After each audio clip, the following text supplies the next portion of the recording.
Hello, we want to welcome you guys to our very special guests. We got two wonderful people, Mr. May, that's Mike May, and JJ Meadow. And of course, that name probably sounds a bell to a lot of you guys. And Mike and JJ, welcome to the Blind Android Users Podcast. Thank you. Good to be here. I feel like an imposter. And also, I want to let you know that we have a couple other hosts here from the podcast, and that's Dennis and Austin. Dennis Hello. and Austin. Hi everyone, this is Austin from India. All right, so I am the historian and I'm Warren, and I would like to ask you guys, that's JJ and Mike, what gave you guys the idea of Good Maps? So we're talking about a product called Good Maps that you guys have just released on the Play Store. This was something that was on iOS first, and now you just released the app on the Play Store, and I am excited about it. And we would be spreading the word around on our mailing list and through this podcast. But I would like you guys to kind of give us a little background as to what led to this product. I know we used to have Nearby Explorer from you guys, and it seems like Nearby may be retired or is retiring on grounds of Good Maps. Sure. Well, thanks for having us on, and Happy New Year present to everybody, all the Android users out there. I'll give you the quick history thumbnail. I've been working on accessible GPS navigation since the 90s, starting with Arkenstone and then forming my own company, Sendero Group, and beginning with a backpack laptop version, moving to a Braille note, and then a mobile phone to the smartphones with Mobile Geo, the company based in Spain, and then eventually on to the iPhone. I think we came out with Seeing Eye GPS in the US. It was called RNIB Navigator in the UK, and Guide Dogs in Australia and New Zealand. And that came out in 2012-ish. And that carried on with Sendero Group. I left and went off and did some blindness agency management for about 3 years in Seattle and then Wichita. And then I went to a meeting at which JJ was at as well in Louisville in March of 2018, 2019, excuse me. In March of 2019, we were at a consortium meeting of people interested in indoor navigation hosted by the American Printing House for the Blind. Good Maps, the company, was launched that week. Actually, at the time, it was called Access Explorer. And I've just realized my passion, my calling was to get back into accessible navigation. And so one thing led to another, and I joined Good Maps in July of 2019. And here we are, JJ. It's amazing that things have happened so quickly since then. Yeah, absolutely. One of the things that I noticed right away, and we'll get into this, is it does borrow a lot from some of the best of Nearby Explorer. I was one of the early Android beta users for Nearby. Talked about it for many, many years. That was always one of my proud, this is one of the apps that we have and you don't, back when it was around 2011, 2012. And I think that history has is leading to what's kind of already here and what's coming now. We had a very rough version of indoor navigation that we were playing with down in Louisville, over at the airport and at some of the museums, and now that's going to be taken to the next level. It was surprising that Nearby came out with an Android version first. There wasn't an iOS version. And it made us mighty proud, Mike. I was absolutely, thrilled that, at least we got something first, because usually it's like we're at the bottom of barrel, so to speak. And seeing you guys come out with it on Android for several years before it came to iOS, and this time around it's the other way around. But we didn't have to wait too long, did we? No, September was the release of iOS, and December the release of Android. So I think now with the two products closely aligned, I think you'll see that same sort of cadence going forward. And you mentioned the legacy or the retirement of Nearby. One of the things that happens, as I know from developing the Seeing Eye GPS, is that over years you incorporate a lot of features, and most people use the basic features, and they don't get into the real offshoots that we add over time. So you may not have all of the features that you have in Nearby incorporated into the Explore app, but I think the good thing about modernizing an app and creating it on our new platform, which is one of the reasons we really had to retire Nearby, is the map engine and things that were fundamental to that app have been discontinued, and so you can't keep updating based on a platform that's no longer relevant. But we hope that the best features will be incorporated into Explore, and some of the others you probably won't miss if you don't really use them anyway. That's right. And so, Dennis or Austin, you guys have any questions before we proceed? So Yeah, there's the nearby Explorer app did not work in India. So is Good Maps going to work in the subcontinent, because we have about 30% of our listeners from the subcontinent? Right. Let's hope so. I've really lamented that we didn't get our CNI GPS going in India, but one of the reasons was that there weren't as many iOS users, and so it was really necessary to be on Android in order to be widespread. So we'll have to see. Our rollout plan is to start with the UK, New Zealand, Australia, the English-speaking countries. We're now in the US and Canada, and we don't want to bite off more than we can chew, and we have to deal with localization issues. But it's certainly on the radar that there's a big market, and we'd like to see that happen, particularly since Explore is free. The other part of the equation might be something you guys could help with as Android users in India is we need venues for the indoor navigation. And we can create all the wonderful functionality you want, but if there's no buildings to use it in, then it's not all that exciting. So we hope one of the things in launching in any country is that we'll have champions who will help go to building owners and go to the government and say, here's a technology that helps our accessibility indoors. We need you guys to help advocate for it. Okay, we will do Yeah, that. Thanks. because it definitely will make sense, have those guys there, collaborate with you guys in localizing the app in India, because like Austin says, we have a bulk, well, I say majority of the Android users. When you look at the population of India, it's huge. And so we have a lot of Android users out there. And so, Mr. May, is that, because the strength of this or the focus of the Good Maps, is it more on indoors, or can we also use it outdoors?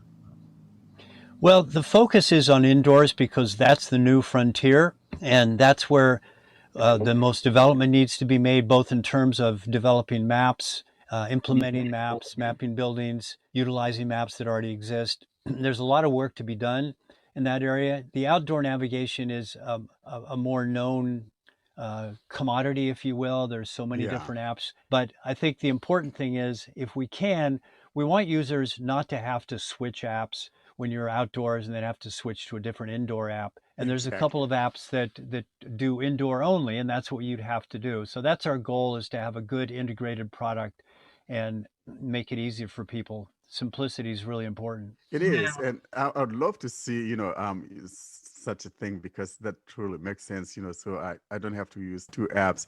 I'm outdoor, I need to fire this one up. I'm indoors, I need to fire this one out. So I think that's a good idea that you guys are thinking along that line. So Dennis, you are trying to ask a question. Yeah. Now, two questions come to mind. There was about a 3-month time gap between the iOS and Android version. Is that going to be the case going forward, that it's going to take several months for updates to come from iPhone to Android?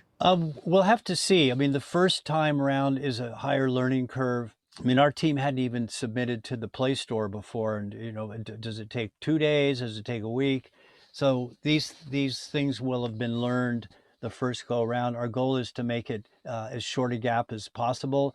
We purposefully built the app on React Native so that the features would be similar between indoor and outdoor. There are some fundamental differences that you have to cope with. You have the AR core for the camera processing in the Android phones and AR Kit. And so when you have these different modules, it's not just straight code use that you can flip from one to the other, even if you have a common platform like React Native. Okay. Just to go on top of that a little bit, as far as the two versions, I think one of the things I'm really impressed with is how similar they are. So if you do jump from device to device, Maybe I'm one of the rare people that has both sitting in front of me on my desk, I but noticed both, JJ. They are very similar. they're very similar. Yes, almost identical. Yes. Now, the one thing I noticed, at least, that is missing is the transit feed. Is that something that I know that was a real popular feature of the Nearby Explorer? Is that something you're planning to add into Good Maps Explorer? And if so, what's a rough timeline of when people could expect that? Well, believe me, as somebody who's added features for many, many years, I've got a huge laundry list, and I can just tell the people in the company, the developers, roll their eyes when I start talking about this feature and that feature. And um, so, one of the questions, I mean, yes, the answer is the transfer feed is definitely high on our list. One of the things that you would have to ask when implementing these things is, do we need to have it in the app itself, or is an external version good enough? So, for example, the same question arises with routing. Right now, it's set up so if you set a destination, you can choose Apple or Google Maps as an external to do the routing. So it flips off and uses those, and you can run Explore in the background so you get the best of both worlds. Do we go to the expense and the time of building routing into our app, or do we continue to use the external ones? And the same thing applies for transit feeds. Are they good enough in these other apps? And there's some pretty good third-party apps that handle transit quite well. Do we need to build it in or not? And that's something that'll be interested to hear some user feedback on. It's a full-time job. Just think of now with COVID and how much transit systems are changing and updating their schedules. It's a That's true. full-time job almost just to keep transit feeds updated. So when you have apps that are already doing that, I think it very well might make sense to connect with one of them. And yeah, as Mike said, you can run this in the background. That's what I do with Nearby. Is I would have Google Transit or the transit feature of Google Maps running because it will tell you how many stops until your stop, and then I had Nearby in the background, and now I can do Good Maps, or actually in the foreground, giving me the kind of the dashboard at the same time. So I think that combination might still be the way to go, at least for now. Yeah. Well, my take on the external apps like Apple and Google routing is that they focus on what a sighted person wants to know, obviously, and they don't want to have too much verbosity. So when it gets to an intersection, they just say turn. And what we want to know as blind people is, well, what's the name of the street? And did I turn on the right street, or did I go too far or too short? We want Exactly. some prompting and some updating, and that's what we can provide. And if we can get that just through the internet intersection announcements and the heading announcements in Explore, then I think we cover both bases between the two different apps. I agree. I think that would be the best of both worlds. Yeah. And It that's definitely would be good if we, have, because I think one of the problems that we have as blind people, we want to be able to learn the streets as we go on. And I think one of the problems or some of the problems with some of the solutions that we have is that either they're not telling us the streets that we're crossing or something to that effect. But when we have something that tells me I am now crossing XYZ, and then when my turn is coming up, turn right on XYZ, and that just makes sense to me, and I think that's a great feature. Absolutely. And that's what we really want to do, to have both of those types of things going on. Dennis, you were trying to say something, sorry. I think that what they're wanting to do is the best of both worlds. Make it user configurable. Different people are going to need different things. Some people are going to want more information. Some people are going to be better with metrics. Some people are going to be better with you want to make it configurable. I think is the biggest thing. Well, definitely, if it's going to be expanding to other countries, we use uh, the imperial system here in the United States, and people to the north of us in Canada and the UK and other places use the the matrix system. So definitely, I think in their areas it would be by default, their measurement, or one could go in and change it just like we used to do in Nearby Explorer, right? Right. The the rabbit hole you get into is that when there's a debate about something, should we do it this way or that way? Everybody says, well, just make it configurable. So then pretty soon you have this incredibly long list of settings and configurations. and most people use the default. So if you can make something a default because 95% of the people use it that way, in the long run, it keeps the list from getting the configuration, the settings list from becoming too long. And I kind of, with the configuration thing, in as much I love the Nearby Explorer, but for a beginner, that app was too much to configure. That a lot of people didn't quite know how to configure that. I remember, helping a buddy of mine, because I think that most people want something that just get up and go, not too much, just tell it where I'm going and let's go there. You know what I mean? Right, Yeah. and this is the thing people love about the apps where it's built in, and you can just press a button and say, "Give me directions to 123 Main Street," and it takes off and it gives you directions. It tells you where to turn. It doesn't give you the details, so that's why we need to again back to running both of our apps. You make a good point. On Nearby on that dashboard was so complete that it didn't even fit on the screen. You have to scroll down to get all of the That's right. Hmm. the points of information, and it's amazing. But I think to take some of the best parts of Nearby, take the look around feature that we have now on Good Maps. That's a That's feature my that favorite, it was by the way. buried.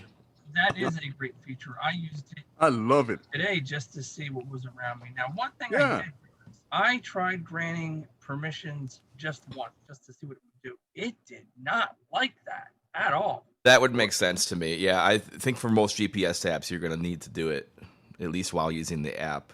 Well, then I tried that, and it didn't like that. It kept grumbling at me that it wanted it to be granted Probably all that the could be time. the better though. But it's definitely one of my favorites of the app. The look around and then having the ability to say, okay, I want to go there. That place that I just found, a little coffee shop down the street, and I'm kind of thirsting for something. So I want to go there. So Yeah. let's go. So I think this is really good.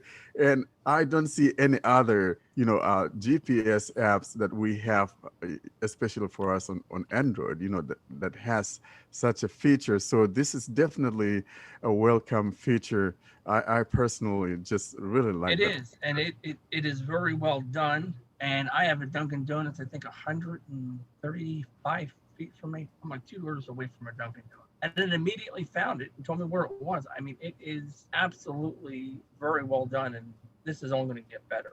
Right, And and that database for points of interest is Foursquare, and I think over time we're hoping to enrich the data content by adding other providers. There's more and more companies that are going into deeper content, and so it's not only the restaurant name. You can get the restaurant menu, and then maybe there could be accessibility flags to tell you, do they have a braille menu, do they have an accessible bathroom. All of these kinds of flags are things that we'd really like to see the content enhanced.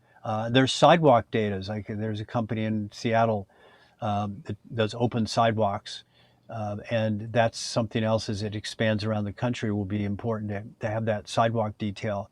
You go into an app like Soundscape, and their database says a lot about crosswalks. So the content is all out there. It's just how do we aggregate it into one place? I'm really that excited about the sounds direction and where you're trying to take this. And I think if we revisit this in another 2 years, this is going to take leaps and bounds and really be an even better than it is today. And it's great today. So I'm excited to see where it can go.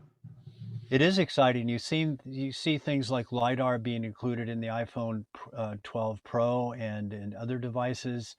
The SuperSense. I don't know if that's on Android or not, but that's Yes. like see, is it? it Yep. actually started on Android. Yeah. Yeah. So they the fact that they're now. I was just reading yesterday about using lidar for identifying where people are, and even if people have masks on, these are all kinds of things that technology can bring even more rich content to our devices. I think we're in for a good treat, and I am particularly happy with the direction that this thing has taken, and I am really looking forward to playing with it because we're going to be demonstrating it here.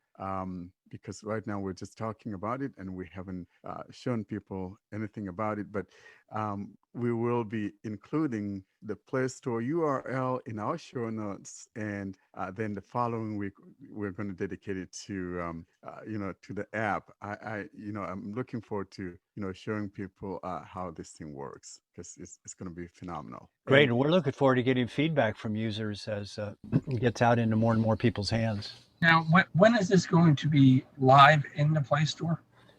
It's in process, so I think by the time this airs, people should have it. Or if it isn't for some unknown reason, then it would be shortly. yes, Okay. so we're really And looking forward to that. it is free. Is that the plan for it to stay free?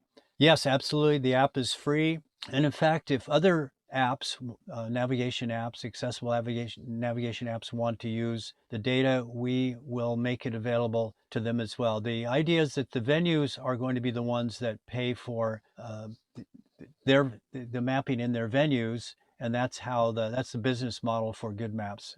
But the app will remain free. Because I think one of the drawbacks that we have as blind people, is you go to a mall, or back in the days when we were allowed to go to malls. By the way, I don't know when that would be again, but you, you go to a mall or you go to a hotel and you're trying to find your way, and it's kind of really hard to find your way. Most especially, I recall going to, I think a holiday in I think that was in Fresno, California, some years ago in the 90s. And I'm telling you, at the end of the convention, which was like a week, it was at that time that I was just beginning to learn the layout of the hotel. And it just, I'm like, gosh, it's over. And I'm just beginning to know the place. So it's not good for a blind person not knowing a place. But if we have this and, more indoor mapping is done, I think this is going to be a great product for all of us. Absolutely. You think of window shopping, going through a mall, and most of us, it's like get in, get out, because you can't really enjoy window shopping, and that's going to be more and more possible. Same thing with getting around in airports on your own, or a lot of these conventions you're talking about, Warren, are held at casinos, and they're a Yeah, nightmare. They're purposely made so people can't escape. So that's right. I want we a want to little make it ka-ching, easier. ka-ching. Uh, So- and most especially, Mike, you're out there in Nevada, you never know. You could, that's right. We're going to Yeah. definitely get some casinos mapped. there we go. So, well, you boys, you have any more questions for our guests? So people in India, if they want to help you with indoor navigations and all, how they can like contact or contribute, how that will be done. Well, our website is Good Maps Explore, sorry, goodmaps.com. And the app is Explore. So they could write us at info@goodmaps.com. And we've had interest already for some people from India. I hear regularly from this guy named Jijish. I don't know if you know him, but he's been trying to get navigation apps into India for a long time, and so we'd like to cooperate. As I say, we just don't want to bite off more than we can chew until we're ready. But it helps if we have champions in the country, because we will need to get some major locations mapped, and that'll be maybe the launching point. If we can get one big building, something well known that The brings a Taj lot of, Mahal or something like that. yeah, That'd perfect. be cool. Yeah. Yeah, I I'd think have I'll to- have to go there I and think- test it. I was just gonna say it's like a testing project. Uh-huh. But that email for anyone too. I mean, not just people in India. The info@goodmaps.com. I mean, definitely send in your feedback. All the Android users represent, and let Good Maps know what you think, because they're very excited to have this. No, I mean, I'm very excited to have it. I'm hoping that, next year or in a year or two, we definitely come back and revisit this. And you're more than welcome to come back on when you have big announcements. We definitely would love to feature you and feature your new changes and announcements. Anytime you want to come on, definitely do get in touch. We'll keep you posted. Thanks very much for having us on. Yeah, thank you. Thank you. And guys, thank you so much. It was such an honor having you guys, honoring us by coming on. We are thrilled to have you guys, and at least I finally got to speak with JJ and Mike. Mighty proud of you guys and what you are doing, and thank you so much for joining us today. And also, I want to add, we just started a new podcast. So you are the first person to be interviewed on the show. All right. Awesome. Thank you. Very cool. Thank you so much, guys. Take care. Thank you. Bye bye. Thank you. Bye. All right, that was an awesome interview. I thoroughly enjoyed it.